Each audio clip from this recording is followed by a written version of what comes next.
미국 서부에 위치한 어느 사격장. 살벌한 분위기를 풍기고 있는 이곳에는 동양인들은 죽었다 깨어나도 자신에게 사격으로 이길 수 없다고 호언장담을 하는 한 미군 출신 남성이 있습니다. 그리고 맞은편에서는 속을 알 수 없는 중년의 한국 남자가 옅은 미소를 띠며 미군 출신 남성을 바라보고 있는데요. 서로의 기싸움으로 주변에는 보이지 않는 스파크가 일어나는 듯한 긴장감이 감돌며 주변 사람들의 숨까지 죽이고 있습니다.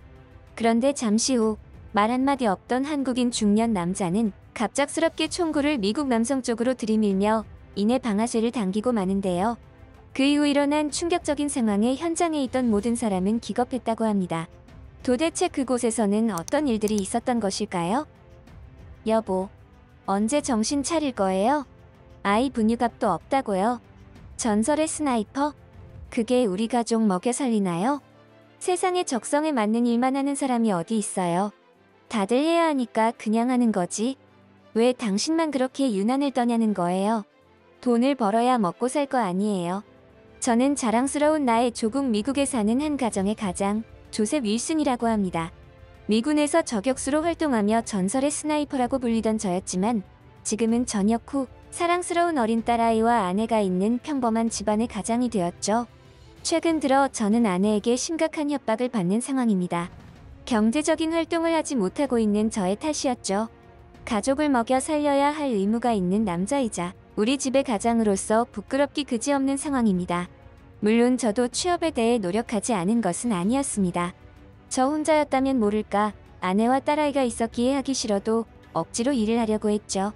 하지만 저는 번번이 회사에서 문제를 일으키거나 사람들과 감정 다툼을 하는 등의 일들로 해고를 당하곤 했습니다. 저의 이러한 모습들은 사실 나름의 이유가 있었습니다. 아내에게는 말하지 못했지만 사실 저는 전역 후 극심한 우울증과 스트레스로 정신적인 고통을 겪고 있습니다. 종종 악몽을 꾸기도 하고 말이죠. 의사와 상담을 해보니 이와 같은 증상들은 군대에서 전쟁이나 실전 상황을 자주 경험하는 군인들이 겪는 일종의 트라우마 같은 것이라고 하더군요. 조셉 씨는 지금 취직 활동을 하는 것보다 그 트라우마를 먼저 해결해야 합니다. 그 이전에는 취업하더라도 지금처럼 계속해서 문제가 발생할 거예요. 제일 먼저 조셉 씨가 가장 좋아하는 일이 무엇인지부터 생각해 보시고 그 일을 하면서 조금씩 근본적인 원인을 파악해 보시죠. 의사의 이야기를 듣고 보니 저의 상태가 꽤 심각한 상황이라는 것을 알 수가 있었습니다. 처음에는 정신과 치료를 받게 되면 사람들의 편견이나 고정관념에 의해서 정신병자라고 치부될까봐 치료받는 것을 거부했었는데 확실히 혼자서 끙끙 앓는 것보다는 전문가의 소견을 들어보는 쪽이 훨씬 도움이 되더군요. 저 때문에 가족들이 경제적으로 힘들어하는 상황이라서 당장 구직 활동을 해서 돈을 벌어야 했지만 그럴 수가 없어서 너무 괴로웠습니다.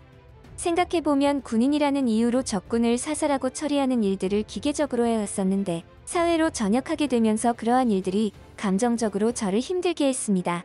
그렇다고 해서 그 일들을 후회하는 것은 아니었어요. 저는 군에서 했던 저의 저격수 보직에 긍지가 있었고 수많은 적군을 처리하고 아군을 살려내면서 생긴 전설의 스나이퍼 명칭과 명예가 자랑스러웠습니다. 그러다 보니 이런 복합적인 심정들 때문에 더욱 힘들었죠.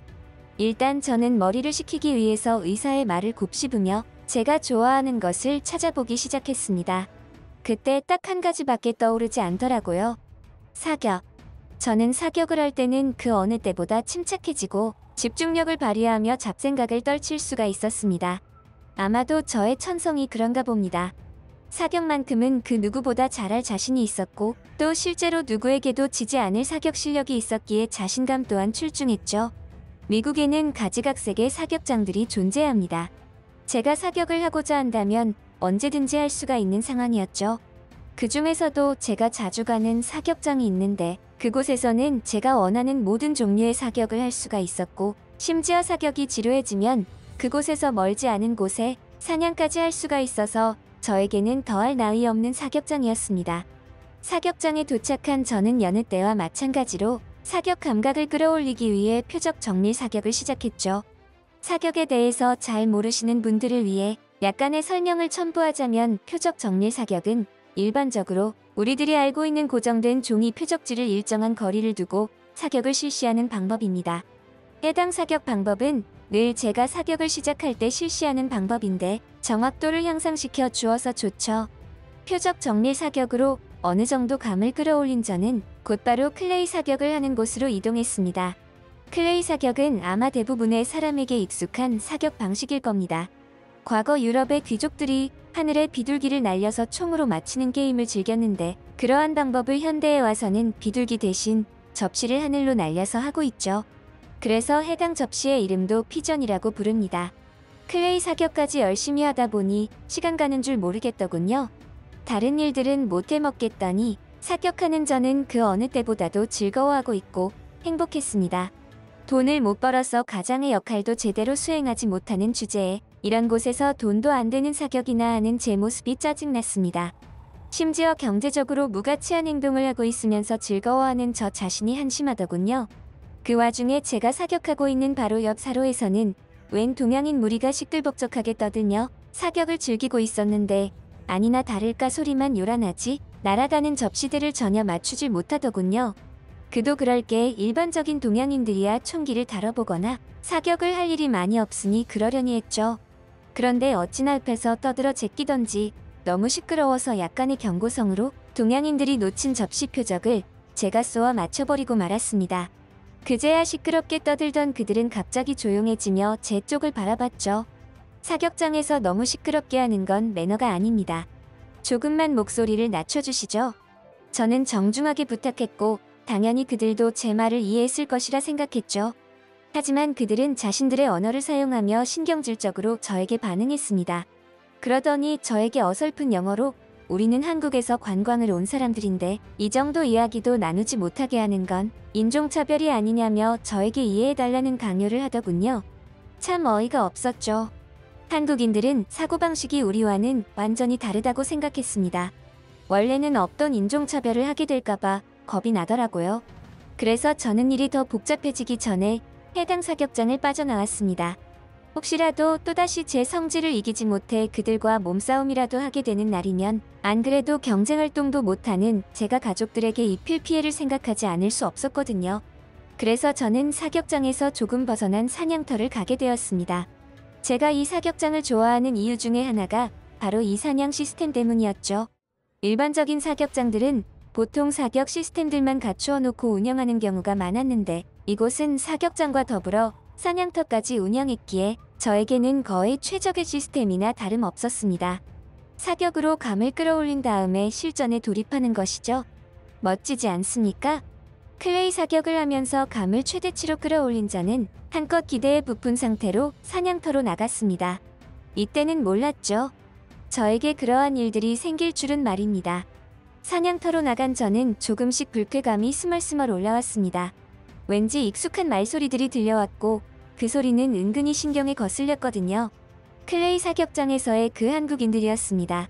그들은 저를 의식하고 있었는지 제 쪽을 은근슬쩍 쳐다보며 자기들끼리 수군거리기도 하고 소리내 떠들고 웃기도 하더군요. 저 인간들은 도대체 기본이 안 된 인간들이구나. 사냥터에 나가면서 저 따위로 떠들면 사냥을 하겠다는 거야? 말겠다는 거야? 아까부터 정말이지 마음에 들지 않는구먼. 저는 사실 클레이 사격을 조금 더 하려고 했지만 저들과 말썽을 일으키고 싶지 않아서 일부러 자리를 일찍 피해왔는데 마치 저들은 저를 따라온 듯할 정도로 제가 가는 코스를 그대로 따라왔죠. 이대로라면 저도 인내심의 한계를 느끼고 저 한국인 무리와 충돌을 일으킬 것만 같았습니다. 그러한 생각을 하자 속으로 여보 미안해 라는 소리가 절로 나오더군요. 결국 저는 이동이 다 끝나고 실제 사냥터에 도착한 뒤로도 저런 식의 매너 없는 행동을 한다면 참지 않겠다고 생각했죠. 본격적인 사냥터에 도착한 저는 기어이 인내심의 한계를 느끼고 말았습니다. 어이, 한국인 관광객들. 도대체 당신들 사고방식은 어떻게 생겨 먹은 거야? 매너라는 게 없어. 여기 당신들만 있는 곳이 아니잖아. 그리고 여긴 사냥터라고? 사냥터에서 기본적으로 하지 말아야 하는 행동에 대해서 배우지 못했나? 말을 하다 보니 점점 더 흥분하게 되었죠. 여차하면 그들과 몸싸움이라도 벌일 태세로 흥분을 한 터라 스스로도 절제가 되지 않는 상태였습니다. 그런데 바로 그 순간 멀찍이 떨어져 있던 다른 동양인 한 명이 저에게 다가오더니 극도로 흥분해 있던 저를 말리더군요. 처음에는 그가 해당 한국인 관광객들 무리의 일행인 줄 알았습니다. 그런데 그 일행들이 사용하던 어설픈 영어와는 차원이 다른 자연스럽고 깔끔한 영어로 저에게 이야기하더군요. 그래서 저는 그에게 경고했습니다. 당신은 영어를 곧잘하는 걸 보니 통역사쯤 되나 본데 저들에게 분명하게 전달하라고. 한 번만 더 시끄럽게 떠들면 이 총구가 당신들을 향해 돌아갈지도 모른다고. 사냥도 못하는 동양인들 주제에 사냥터는 왜 온 것이냐는 말까지 했죠. 좀 심한 말이긴 했지만 그렇게 해야만 저들이 상황의 심각함을 깨닫게 되리라 생각했기에 그런 식으로 말했습니다. 굉장히 짜증나는 상황이기도 했고요. 그런데 이게 무슨 일인지 여태까지 온화하고 난처한 표정으로 저의 이야기를 듣던 영어를 잘하는 동양인 남자는 갑자기 표정이 서서히 굳어지기 시작했죠. 그러더니 다시 옅은 미소를 띠며 제 쪽을 바라봤습니다. 그 찰나에 옅은 미소를 짓던 동양인 남자의 다음 행동에 저는 온몸에 소름이 끼치는 느낌을 받았죠. 순식간에 저에게 총을 겨누더니 망설임 없이 방아쇠를 당겼기 때문입니다. 탕! 평소에는 그토록 익숙하던 총소리가 오늘만큼은 색다르게 들렸습니다. 오줌을 지르지 않은 것을 확인해야 하는 순간이었죠. 다행스럽게도 사타구니 쪽을 더듬거린 저는 실수를 하지는 않았다는 것을 알게 되었고 이내 안도의 한숨을 쉬었습니다. 그리곤 다시 제정신을 차렸고 분노했습니다. 당신 도대체 뭔 짓이야? 조용히 하라는 말을 했다고 사람을 죽일 셈이야? 당신 당장 경찰에 신고하겠어. 놀란 마음과 분노로 인해 떨리는 손으로 스마트폰을 들어 올렸는데 좀 이상한 느낌이 들었죠. 아주 이상한 느낌이었습니다. 제 앞에서 총을 쏜 동양인 남자는 물론 그 옆에 있던 시끄럽게 떠들던 한국인들도 저에게는 관심도 없었고 다른 곳을 쳐다보며 멍청하게 입을 벌리고 있을 따름이었습니다. 대체 뭘 보고 있는 거야 라는 생각으로 뒤를 돌아보았다가 저는 경악을 금치 못했죠. 그곳에는 덩치가 산만한 그리즐리 베어, 회색 곰이 쓰러져 있었거든요. 북미에서 서식하는 가장 큰 육식 동물이며 성체는 몸 길이만 2m 이상에 이르고 몸무게는 500kg 이상까지 자란다는 그 무시무시한 곰이었죠. 그제야 저는 이곳이 회색곰이 서식하는 사냥터라는 것을 알아차렸고 쓰러져 있는 곰과 그 곰을 쓰러뜨린 동양인 남자를 번갈아 가며 보았습니다. 알고 보니 이 남자는 저에게 총을 쏜 게 아니라 저의 뒤쪽에서 저를 덮치려고 하는 회색곰을 향해 방아쇠를 당긴 것이었죠. 순간적으로 그러한 사실을 알게 되자 뭐라고 말해야 할지 고민이 될 정도로 혼란스럽더군요. 고맙다는 말을 해야 했지만 막상 그 이전의 일들이 생각나면서 선뜻 그런 말도 입에서 떨어지지 않았죠. 그런 저의 심정을 눈치라도 챈 것인지 해당 동양인은 저에게 먼저 말을 건넸습니다. 위험할 뻔했네요. 그러니까 사냥터에서는 항상 숲 근처에는 오래 머물지 마시고 늘 주변을 예의주시해야 합니다. 저는 이곳에서 일하는 사람이고 한국인입니다. 조셉 씨라고 했나요? 당신이 조금 오해하고 있는 부분이 있어서 바로 잡고자 합니다. 저는 저기 있는 중국 분들과는 관계가 없는 사람입니다. 저분들은 중국에서 관광을 온 것이고 저는 이곳에서 생활하는 한국 사람이고 현지인이니까요. 사냥터에서 시끄럽게 구는 행동들은 제가 따로 주의를 주겠으니 조셉 씨도 화를 가라앉히시고 사냥에 집중하시죠. 뭐지? 저 시끄러운 단체 관광객들이 자신들은 한국에서 왔다고 했는데 아무튼 저 한국인 덕분에 목숨을 비친 셈이 되었으니 나도 이쯤 해야겠구나. 그러한 생각을 하며 정중하게 감사의 인사를 건넸고 그 사람도 기꺼이 저의 인사를 받아주었죠. 참 매너가 좋은 사람이었습니다. 사격 실력도 이처럼 출중한 것을 보니 괜스레 경쟁심까지 생기더군요. 그래서 저는 그 사람에게 사냥을 마치고 사격장으로 돌아가면 내기 사격을 한판 하자고 제안했습니다. 그 한국인 사냥 가이드분도 저의 제안에 호쾌하게 웃으며 그러자고 했죠. 그렇게 우리는 사냥을 하며 조금씩 친분을 쌓아갔습니다. 전설의 스나이퍼로 불리던 저였지만 그 한국인 사냥 가이드가 사냥하는 모습에 절로 혀를 내두를 수밖에는 없었습니다. 어찌나 감이 좋고 신속하고 빠른지 동양인 중에서 저렇게 할 수 있는 사람이 있었나 하는 생각까지 들었죠. 사냥하는 모습만 보더라도 사격 내기에서 제가 질 수도 있겠다고 생각했습니다. 그렇게 우리는 사냥을 무사히 마치고 다시 사격장으로 돌아왔고 기다리고 기다리던 사격 명장 한국인 중년 남자와의 내기 사격을 시작했죠. 결과는 아주 처참했습니다. 그 한국인 남자는 마지막 한 발을 눈을 감고 옆으로 서서 총을 갈기더군요. 물론 그마저도 명중했고요. 도대체 뭐 저런 인간이 다 있지? 아무리 이곳에서 일하는 사람이라지만 사격을 저런 식으로 하는 인간은 처음 봤습니다. 내기에 졌으니 저는 안 그래도 없는 형편에 가진 돈을 모두 긁어모아서 그에게 건넸습니다. 정말이지 우울한 기분이 들었죠. 집으로 돌아가 아내를 볼 면목이 없었습니다. 이번에는 아예 이혼하자고 달려들지도 모를 상황이었죠. 그런데 이게 무슨 일입니까? 그 남자는 제가 건넨 돈을 손으로 밀어내며 거절하는 게 아니겠습니까? 그날 이후 저는 그 사격장에서 한국인 가이드가 하던 그 일을 똑같이 하고 있습니다. 갑자기 그게 무슨 말이냐고요? 참 이상한 인연도 다 있죠? 사실 그 한국인 남자는 일반적인 사격장 직원이 아니라 그 사격장의 사장이었습니다. 직원이 구해지지 않아서 자신이 사냥 가이드 역할까지 맡고 있었는데 그날 그러한 일들이 생긴 것이었죠. 그리고 저의 사격 실력을 보시더니 내기 끝에 저의 돈을 마다하시고 그 대신 우리 사격장에서 직원으로 근무를 해달라고 부탁하더군요. 왜 거절하겠습니까? 저는 그 한국인 사장님이 마음이 변할까봐 냅다 허락해버렸죠. 그리고 지금은 그 어느 때보다 즐겁게 근무하면서 경제활동도 하고 있습니다. 아내도 딸도 너무 좋아하는 상황이고요. 한국인 사장님께서 말씀하시길 한국인들은 기본적으로 군대를 다녀오기 때문에 사격에 있어서는 다른 어떤 나라를 가더라도 지지 않을 거라고 하더군요.